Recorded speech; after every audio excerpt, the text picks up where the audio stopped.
जय श्री राधे। हर हर महादेव। आज गणेश जी के बारे में जानकारी दे रहा हूँ थोड़ा। गणेश जी को एक दंत क्यों कहा जाता है?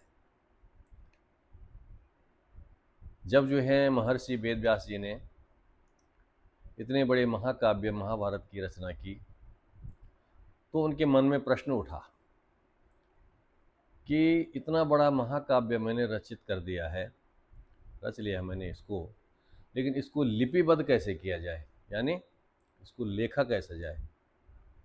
इसको लिखने के लिए कोई कुशाग्र बुद्धि वाला व्यक्ति चाहिए।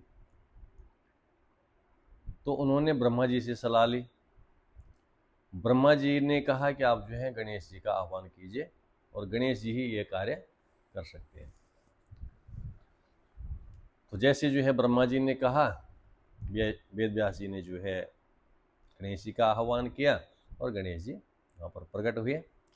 गणेश जी से वेद व्यास जी कहते हैं, प्रभु मैंने महाभारत की रचना की है और मैं ये चाहता हूँ कि आप इसको लिपिबद्ध कीजिए, यानी आप इसका लेखन कार्य कीजिए। गणेश जी ने स्वीकार किया, ठीक है मैं लिख लूँगा। तो गणेश जी ने एक शर्त रखी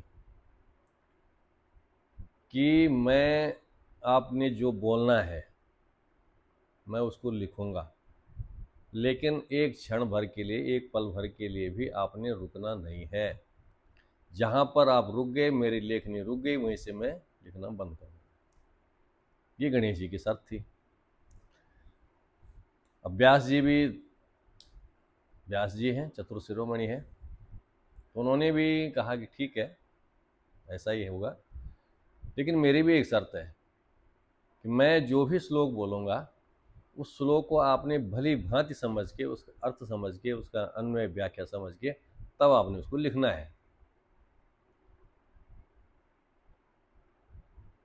तो इतने कठिन श्लोक है महाभारत में। कहते हैं कि ऐसे ऐसे भी श्लोक है जिनका सही ढंग से जो व्याख्या है वो गणेश जी और वेद व्यास जी ही जानते हैं।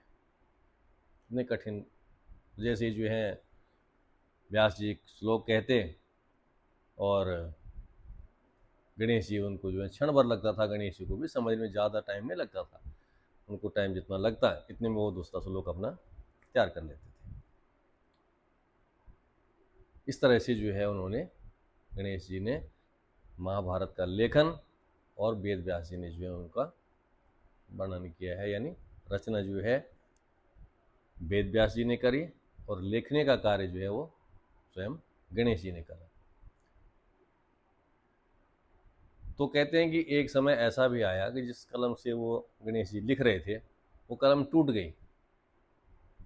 अब कलम टूट गई तो क्योंकि फिर विलम्ब, और बात ये थी कि रुकना नहीं चाहिए। उन्होंने कुछ भी क्षण गंवाए, अपना एक दाहिना दांत तोड़ा, उसी कलम बना करके उसे लिखना शुरू कर दिया। इसीलिए गणेश जी को एक दंत कहते हैं, क्योंकि उनका तब से एक ही दांत है। गणेश जी हमको सिखाते हैं कि जब भी कोई कार्य करो समय का उपयोग करो, समय की कीमत समझो। बिना समय गंवाए हमें हर कार्य करना चाहिए। यही हमें ये सीख इसमें बताती है कि हमें जो भी कार्य करना है उसको बिना विलंब करे हुए और बिना व्यर्थ समय गंवाए हुए कार्य करना चाहिए। इसीलिए ये महाभारत की जो कथा, महाभारत में जो वर्णन है कि गणेश जी को एक दंत इसीलिए कहा जाता है। एक और भी कथा आती है कि भगवान परशुराम जी शंकर जी को मिलने जा रहे थे, गणेश जी ने मना कर दिया अंदर जाने के लिए, तो भगवान परशुराम जी ने क्रोधित होकर के उनका एक दांत तोड़ दिया। ऐसा भी पुराणों में कथा मिलती है।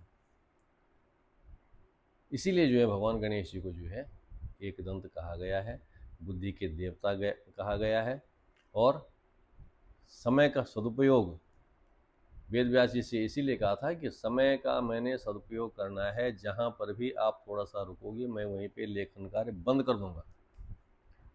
इसीलिए जो है उन्होंने ये शर्त रखी थी, क्योंकि हम लोग क्या करते हैं, अभी काम करना होगा, शाम पे टाल देंगे, शाम को जो काम करना होगा कल पे टाल देंगे, कल को करना है उसको परसों पे टाल देंगे, और कल कल कल कल करते हुए काल के ग्रास बन जाते हैं, समय का पता नहीं लगता।